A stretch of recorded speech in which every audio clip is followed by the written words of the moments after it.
somos a primeira igreja presbiteriana de Campo Grande, a Comunidade da Cruz. Jesus, a luz do mundo, veio a nós. Nós estamos aqui para adorar ao Senhor.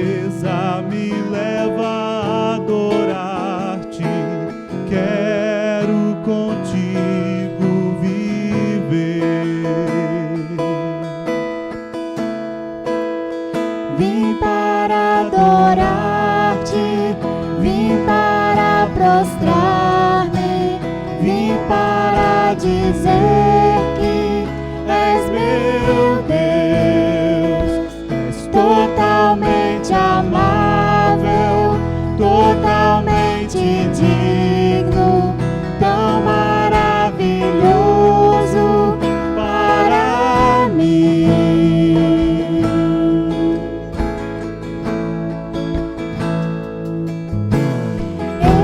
Eterno Rei, exaltado nas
Senhor, formoso és, tua face eu quero ver,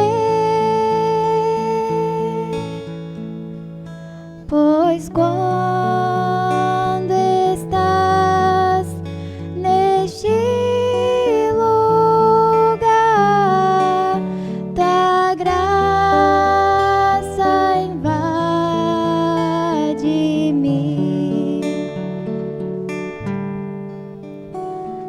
Acende a chama, ó Pai,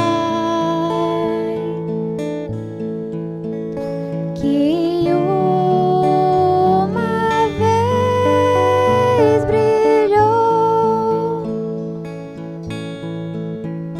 Vem limpar, brilhar,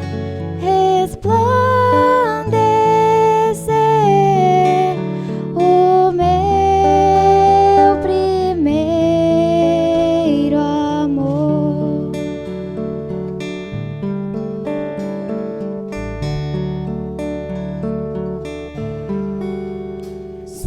Senhor, formoso és,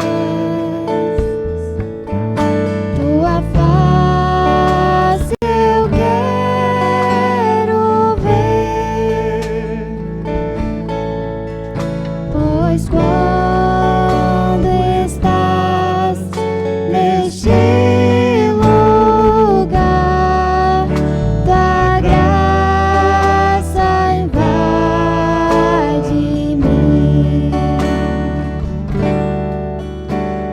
Acende a chama, ó Pai, que uma vez brilhou. Vem limpar, brilhar, resplandecer o meu primeiro amor. Vem limpar, Vem limpar, brilhar, resplandecer o meu primeiro amor. vem limpar, Vem limpar, brilhar, resplandecer o meu primeiro amor. Deus bendito, acende a chama em nós, ó Senhor.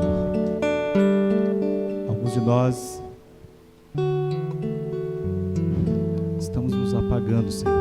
Precisamos da tua chama para nos reacender. Pai querido, nesta manhã que nos colocamos aqui neste local de culto, meus irmãos que estão em casa também juntamente conosco cultuando ao Senhor, pedimos que venha com teu Santo Espírito arder em nós uma vontade enorme de te servir e te buscar e te adorar e dedicar nossa vida ao Senhor em uma adoração sincera, uma adoração genuína. Acende a chama, Senhor, que uma vez brilhou, e a chama que ainda não brilhou, vem acender em nós. Toca os nossos corações, porque queremos ser transformados pelo Senhor dia após dia, pela tua palavra, pelo teu agir em nossas vidas, Senhor. Pedimos, ó Pai, pedimos porque cremos que o Senhor nos ouve. Por isso oramos no nome de Jesus. Amém. Nos alegremos no Senhor, porque Ele é a nossa alegria. E nesse momento você pode pedir ao Senhor. Essa canção é uma oração. Então não só cante, ore conosco. Fala para o Senhor: sonda-me, Senhor.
certo ao teu. Quero ser usado da maneira que te agrade, em qualquer hora e em qualquer lugar.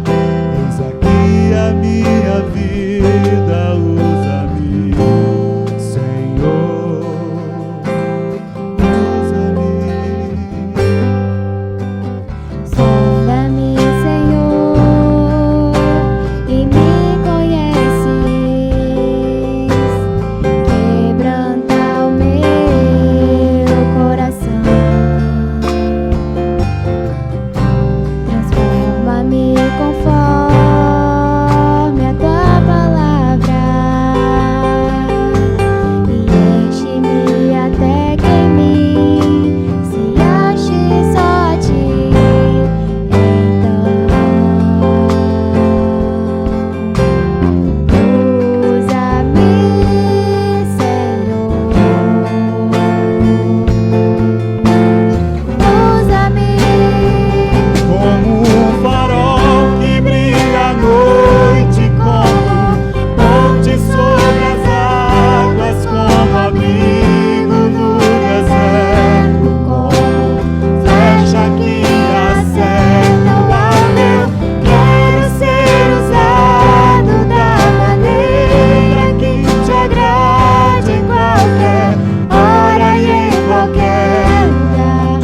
Eis aqui a minha vida, usa-me, Senhor, usa-me. Sonda-me, quebranta-me, transforma-me, enche-me, usa-me. Sonda-me, quebranta-me, transforma-me, enche-me e usa-me. Sonda-me, Sonda-me, quebranta-me,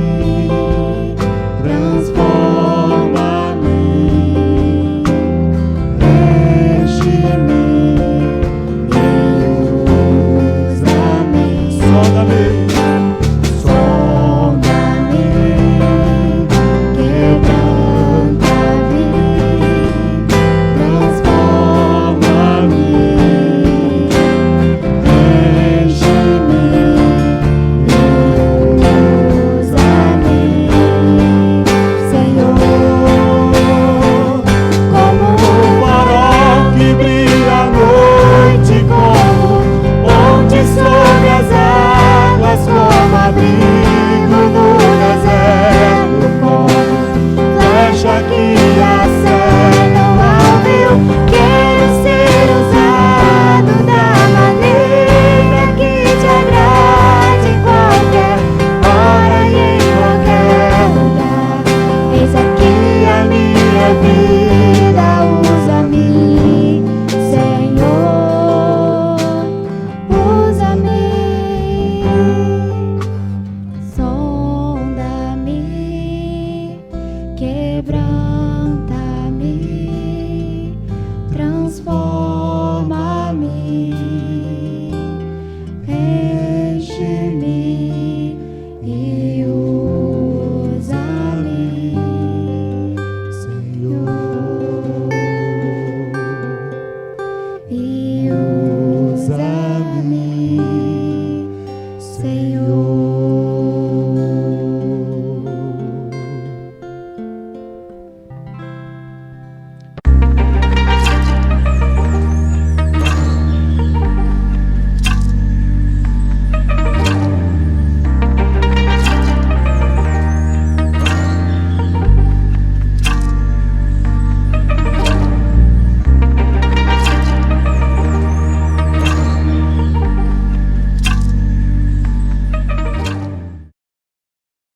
Olá, meus irmãos, tudo bem? Para mim é um grande prazer poder compartilhar a palavra do nosso Deus mais uma vez com vocês. Desta vez eu peço aos irmãos que abram suas Bíblias no livro de João, no capítulo 3. Teremos apenas 2 versículos. João, capítulo 3, teremos no versículo 14 e no versículo 15. Vamos fazer essa leitura. E do modo por que Moisés levantou a serpente no deserto, assim importa que o Filho do Homem seja levantado, para que todo o que nele crê tenha a vida eterna. Vamos fazer uma oração? Grandioso Deus, a palavra do Senhor foi lida e clamo a Ti, ó Pai, que o Teu próprio Espírito Santo seja o aplicador em nossas vidas. Que eu aqui, ao falar, não venha atrapalhar a ação do Espírito Santo e, ó Deus, seja um instrumento do Senhor para trazer luz da Tua palavra para nós. Em nome de Jesus. Amém. O texto ao qual aqui nós lemos há um contexto que é muito conhecido por todos nós. No início do capítulo 3 aqui de João, nós vemos Nicodemos, um dos principais dos judeus, indo em direção até Jesus para ter com Jesus, para conversar com ele. E nesta conversa, alguns assuntos são levantados, mas dentre os principais há uma conversa sobre um novo nascimento. Todos nós sabemos ali, pelo contexto ao qual nós já lemos, que Nicodemos ele não entende o que Jesus está tratando, quando Jesus fala de nascer de novo. Mas vejamos que quando Jesus trata ali de um novo nascimento, é completamente diferente de como Nicodemos assim entende do que seja um novo nascimento. Jesus então ele traz a conhecimento durante a conversa um fato que ocorreu durante a peregrinação no povo hebreu no deserto e traz luz sobre isso para Nicodemos tentar entender sobre o que Jesus está tratando. E é justamente o texto ao qual nós lemos, que é da mesma forma como Moisés levantou a serpente de bronze no deserto. Essa é uma referência direta a Números capítulo 21. Se os irmãos quiserem, pode conferir aí na sua Bíblia. Onde nesse texto nós vemos ali o povo saindo de uma batalha em direção a Edom. Enquanto eles estão peregrinando, estão caminhando no deserto, por conta de estar no deserto, o povo então fala contra Deus mais uma vez. E dessa vez, quando eles falam contra Deus, novamente reclamando de Moisés e de Deus, dizendo: para que Deus nos tirou da terra do Egito? Para morrer aqui, neste deserto? Estamos cansados deste pão vil. Por conta desta reclamação, por conta deste ato contra Deus, Deus então castiga o povo, enviando para o meio deles serpentes venenosas. O texto até mesmo vai tratar como serpentes abrasadoras. Por conta disso, muitas pessoas passaram a ser picadas por serpentes e, por serem venenosas, morriam por conta do veneno da serpente. Então o povo percebe do seu pecado, percebe que Deus encaminha ali por meio da serpente um castigo por conta de seus pecados, vai até Moisés e clama: Moisés, nós pecamos. Nós reconhecemos o nosso erro. Sabemos que pecamos contra Deus. Vai até Deus, ore, fala com Deus, peça para que Deus acabe com este sofrimento nosso, para que retire a serpente do nosso meio. Moisés então vai, fala com Deus, ora, e Deus então responde a Moisés: Moisés, construa aí, fabrique uma serpente de bronze, coloque essa serpente de bronze no alto de um poste e coloque aí no acampamento. Todo aquele que for picado por uma serpente, olhar para essa serpente de bronze, ele será curado. Moisés então fez isso. Pegou o material necessário, fabricou a serpente de bronze, colocou num poste e subiu essa serpente de bronze. Então, e assim aconteceu, que todos aqueles que foram picados, ao olharem para a serpente de bronze, eles eram curados. Mas veja, somente aqueles que olhavam para a serpente de bronze eram curados. Tem um outro detalhe aqui que é muito importante nós vermos. Veja, o povo pecou e Deus castigou o povo com o envio de serpentes venenosas. O povo pede para que Moisés ore, dizendo que o povo está arrependido e que Deus retire a serpente do meio do povo. Mas Deus não atende a essa oração.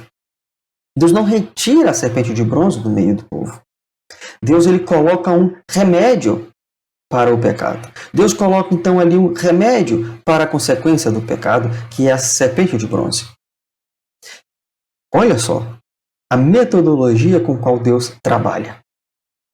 Veja, Como eu disse, nem todos eram curados, somente aqueles que conseguiam olhar para a serpente de bronze eram curados. Um outro detalhe que nós devemos ter aqui, é que uma vez que alguém fosse picado por uma serpente venenosa e conseguisse olhar para a serpente de bronze, ele não estava agora curado para sempre, ou seja, ele poderia ser picado novamente. Uma outra cobra, ou até mesmo a mesma, poderia picá-lo novamente e ele, mais uma vez, deveria recorrer a olhar a serpente de bronze para ser curado. E aqueles que não conseguissem olhar morriam por conta da consequência do seu pecado, que era ali a serpente que estava no meio do povo. Veja isso. Outra coisa que devemos observar. Quando o povo levantou o acampamento e foi para outro lugar, a serpente de bronze não se fazia mais necessário porque as serpentes ficavam para trás. As serpentes não acompanhavam o povo durante a sua peregrinação. Mas Jesus lança a mão deste comparativo com a serpente de bronze para mostrar a sua missão, para apontar para onde ele está indo, a direção a qual ele está indo. Veja, é uma comparação, mas ela não é equivalente. Nós podemos ver aqui alguns casos. Ainda que temos alguma certa equivalência entre a serpente de bronze e a cruz de Cristo, ela não é por todo em sua finalidade equivalente. Vejamos. Jesus, na sua cruz, ele é levantado como Filho do Homem para perdoar o pecado. Veja, o homem no Éden, ele pecou contra Deus. E por conta do pecado de entrou a morte no mundo. E agora todos os homens são pecadores e recebem em si mesmo o salário do seu pecado, a consequência do seu pecado, que é a morte. Jesus, então, ao ser levantado naquela cruz, ele é a cura para este pecado. Não somente o pecado original de Adão, mas o pecado de toda a raça humana. Veja, agora todos os meus pecados estão satisfeitos na cruz de Cristo. Lá no deserto, a serpente que foi levantada, ela não servia para curar todo tipo de doença, todo tipo de enfermidade. Ela não resolvia qualquer tipo de problema. Era única e exclusivamente a picada de uma serpente venenosa. Agora, a cruz de Cristo, o Filho do Homem levantado, ele é a cura definitiva e completa para o meu pecado e para o seu pecado. Cristo, ao ser levantado ali na cruz, agora ele liberta-nos da morte e dá-nos agora a vida e vida eterna. E ao termos vida eterna, isto significa que nós não precisamos recorrer à cruz de Cristo mais de uma vez. Não no sentido de que uma vez que olhamos para Cristo podemos viver como bem quisermos. Não é isso. Eu estou dizendo que uma vez que olhamos para a cruz de Cristo, estamos com Cristo eternamente. Diferente da serpente no deserto, porque uma vez que olhava para ela, aquela vez que nós olhássemos, aqueles olhassem para a serpente, eles eram curados. Mas eles poderiam ser cometidos novamente e deveriam recorrer à serpente de bronze por diversas vezes. Quando nós olhamos para a cruz de Cristo, basta um olhar, apenas um olhar, e nós somos curados dos nossos pecados. Veja, há sim uma certa comparação entre a serpente de bronze e a cruz de Cristo, mas a sua equivalência final é muito diferente, é muito distante. Não há como comparar a finalidade, mas Cristo não estava querendo comparar-se a sua missão com a serpente de forma definitiva, mas ele estava trazendo uma referência para que Nicodemos entendesse o que significa o novo nascimento. E o novo nascimento, ao qual Cristo estava tratando ali com Nicodemos, não era o nascer de novo do ventre da mãe, mas sim nascer do Espírito, morrer para a carne e nascer do Espírito para termos a vida eterna. Veja isso.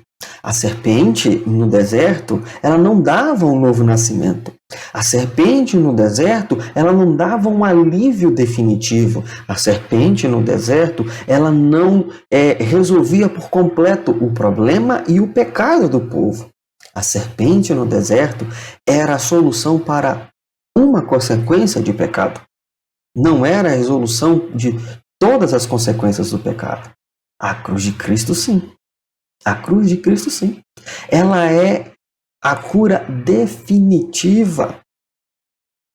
Veja, quando a serpente de bronze foi levantada no deserto, o povo, quando era picado por uma serpente e tinha que olhar para a serpente de bronze, eles se recordavam que as serpentes venenosas estavam no meio do povo por causa do pecado deles contra Deus. A cruz de Cristo foi levantada para que toda vez que olharmos para ela, nós nos lembremos que é por causa do meu pecado, do seu pecado, do nosso pecado, é que Cristo foi levantado no madeiro para perdoar os nossos pecados. Veja, o povo olhava para a serpente de bronze para se recordar de um pecado que eles tinham cometido. Nós olhamos para a cruz de Cristo para recordarmos de todos os nossos pecados. Mas agora recordarmos também com a alegria da certeza da salvação e do perdão dos pecados. O povo olhava para a serpente com pesar no coração, sabendo que a consequência do pecado pairava sobre eles, que eram serpentes venenosas. Quando nós olhamos para a cruz de Cristo, será que realmente eu e você veem à nossa consciência os nossos pecados? Que Cristo foi levantado ali naquele madeiro por minha causa e por sua causa? Será que quando olhamos para a cruz de Cristo, nós olhamos com o pesar de que o inocente foi entregue em nosso lugar? E também com a alegria que por causa da morte deste inocente, agora todos nós temos a salvação? Assim como eu disse antes, por causa do pecado de um, entrou a morte no mundo, mas por causa da morte também de um, superabunda a graça de Deus, a qual é dada por nós em justiça de Cristo Jesus, a vida eterna. Não é por minha justiça, não é por sua justiça, mas é por justiça de Cristo Jesus. O povo era curado ali do deserto por conta da picada da serpente, não é porque a serpente de bronze havia nela justiça, mas aquilo ali é apenas sombra do que viria a ser Cristo Jesus levantado no madeiro. A serpente de bronze, por si só, ela não representava nada místico, nada que realmente pudesse trazer cura de verdade. Aquilo era apenas um símbolo apontando para Cristo Jesus, que embora trouxesse cura momentânea para a picada da serpente venenosa, mas era somente momentânea, somente Cristo Jesus traz a cura eterna e definitiva. Veja que ao entendermos este versículo 14, nós podemos entender melhor o versículo 15. Para que todo o que nele crer tenha a vida eterna. Quando nós olhamos para a cruz de Cristo, não nos resta mais nada a não ser crer nele como nosso único e suficiente Salvador. E uma vez que nós cremos, nós temos a vida eterna. Agora veja que quando nós elucidamos melhor o versículo 14, o versículo 15, o versículo 16 ele fica ainda melhor. Ele ainda fica mais grandioso. Ele aponta de fato e realmente para a missão de Cristo Jesus. Nós podemos ver em João capítulo 3, versículo 16, o versículo que todos nós conhecemos. Porque Deus amou ao mundo de tal maneira que deu o seu Filho unigênito para que todo o que nele crê não pereça, mas tenha a vida eterna. Foi para este motivo que Cristo foi levantado, o Filho do Homem foi levantado no madeiro. Porque Deus nos amou e deu o seu Filho para morrer na cruz, para que ninguém que olhe para a cruz, para que ninguém que crê em Cristo Jesus venha perecer. Veja, mais uma vez, a comparação com a cruz no deserto, com a serpente no deserto, ela existe. Mas a finalidade, ela é completamente distinta. A cruz no deserto era a cura momentânea. A cruz de Cristo no Calvário é a cura definitiva e completa. Porque todo o que crê em Cristo Jesus, ele tem a vida eterna. E eu digo isso, meus irmãos, com a certeza de que vocês que agora me ouvem, creem em Cristo Jesus. E uma vez que os irmãos creem em Cristo Jesus, vocês têm a vida eterna. Alegrem-se. Mas toda vez que olharem para a cruz de Cristo, perceba, é necessário que tenhamos consciência dos nossos pecados. É necessário que tenhamos em mente que o inocente foi morto por minha causa e por sua causa. Mas alegre-se. Há vida eterna. Há vida eterna. Assim como a serpente foi levantada lá no deserto, aprove que o Filho do Homem seja levantado, mas agora de forma definitiva e completa. Você crê nisso? Se você não crê nisso, agora é o momento para isso. Olhe para a cruz de Cristo. Veja que um inocente morreu por sua causa, por causa dos seus pecados, mas a morte deste inocente é a morte da sua morte. A morte deste inocente agora é para dar vida eterna para você. A morte deste inocente, o sangue derramado, é o perdão dos seus pecados. A morte deste inocente, o sangue derramado, o Filho do Homem levantado, é para dar a vida eterna. Creia nisso e você será salvo. Vamos orar mais uma vez? Grandioso Deus, obrigado por grande amor que o Senhor nos amou, que deu seu único Filho para morrer na cruz em nosso lugar. Porque com a morte de Cristo há a morte da morte. Com a morte de Cristo, agora nós temos vida e vida eterna. Assim como o povo no deserto olhava para aquela serpente de bronze e eles lembravam dos seus pecados, que nós possamos olhar para a cruz de Cristo e lembrarmos dos nossos pecados e que o inocente morreu em meu lugar. Mas também que eu possa olhar para a cruz de Cristo e não ver somente os meus pecados, mas ver a salvação, ver a vida eterna, a graça do Senhor que superabunda em meio à morte. Obrigado ao Senhor por isso. Em nome de Jesus. Amém.